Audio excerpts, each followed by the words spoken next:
قال النبی صلی اللہ علیہ وسلم الحیاء شعبۃ من الایمان. یہ ایک حدیث کا جملہ ہے.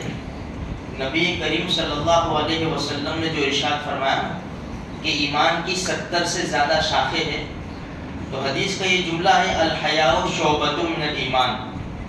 حیا یہ بھی ایمان کا ایک شعبہ ہے. حیا اور شرم یہ بہت بڑی چیز ہے. جس کو نصیب ہو جاتی ہے مکمل، وہ اپنے آپ کو گناہوں سے بہت بچاتا ہے، بہت بری باتوں سے اپنے آپ کو بچاتا ہے. اس لیے کہ حدیث میں بھی ہے، کتابوں میں بھی ہے کہ بھائی جب گناہ کا ارادہ کرو نا تو شرم کرو. کیونکہ ہم اپنی اولاد کے سامنے، اولاد ماں باپ کے سامنے ایسے گناہ ہیں جو نہیں کرتے کہ یار یہ دیکھ رہا ہے، یہ دیکھ رہا ہے، تو وہ ہم شرم کرتے.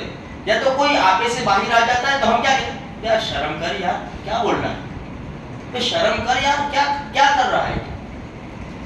ہم ہمارے معاشرے میں اس طرح کے جملے بولتے ہیں. تو لکھا ہے کتابوں میں کہ جب کوئی گناہ کرنے کا ارادہ دل میں پیدا ہونے تو ہم کسی مخلوق کے سامنے نہیں کر سکتے گناہ. تو اتنا تصور کر لے کہ رب تو دیکھتا ہی دیکھتا ہے، وہ تو دیکھتا ہی دیکھتا ہے. فرشتے جو ہمارے پاس لگے ہوئے ہیں، جس کو کرامن کاتبین کہتے ہیں، قرآن کہتا ہے کرامن کاتبین یعلمون ما تفعلون. تم جو بھی کرتے ہو نا یہ ان کو معلوم ہے، سب لکھ لیتے ہیں، سب لکھ لیتے ہیں یہ لوگ. اسی لیے ما یلفظ من قول الا لدیہ رقیب عتید. کوئی بھی لفظ بولے نگہبان موجود ہے، اور فوراً جس طرح انسان ریکارڈ کرتا ہے اسی طرح سب ریکارڈ ہو جاتا ہے. حیا بہت بڑی چیز ہے. اسی لیے حدیث میں بھی ہے اور اس کی فارسی میں بھی ہے، بے حیا باش و ہرچ خائی کن. بے شرم ہو جا کہ جو چاہے کر. بعض مرتبہ ایسے ہوتے ہیں محلوں کے اندر، یار اس نے ایسا کیا، وہ تو پکا بے شرم ہے یار، اس کی آنکھ میں شرم ہچ کیا ہے. ایسا ہمارے معاشرے میں بولتے ہیں. اسی لیے شرم بہت بڑی چیز ہے. انسان شرم کرے نا تو اپنے آپ کو بہت گناہوں سے بچا سکتا ہے. صحابہ کرام میں عثمان ابن عفان رضی اللہ تعالیٰ عنہ بہت شرمیلے تھے.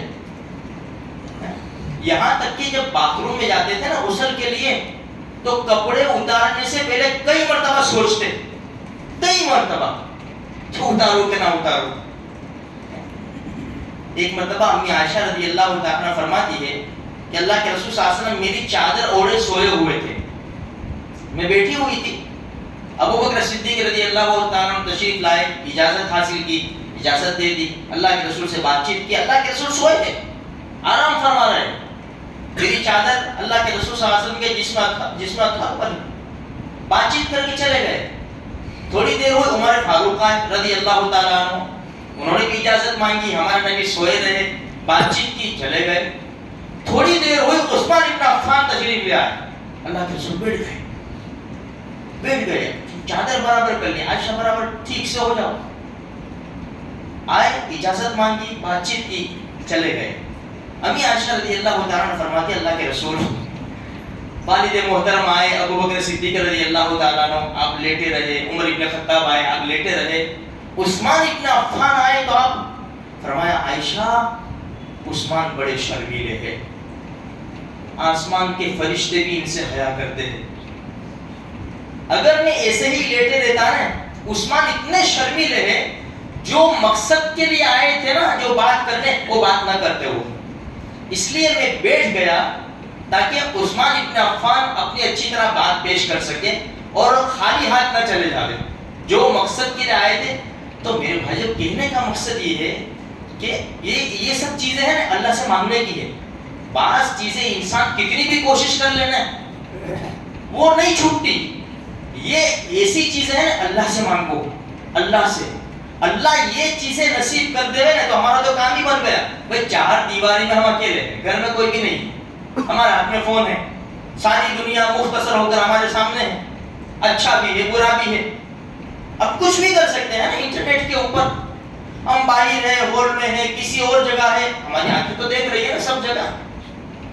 تو اگر شرم ہو جائے نا کہ میں یہ دیکھ رہا ہوں گا، یہ کروں گا، کسی کو نہیں پتا چلے گا، میرے بیوی بچے ماں باپ دوست آپ کسی کو پتا نہیں چلے گا، لیکن رب کی آنکھ تو سوتی نہیں ہے، لا تأخذہ سنۃ ولا نوم.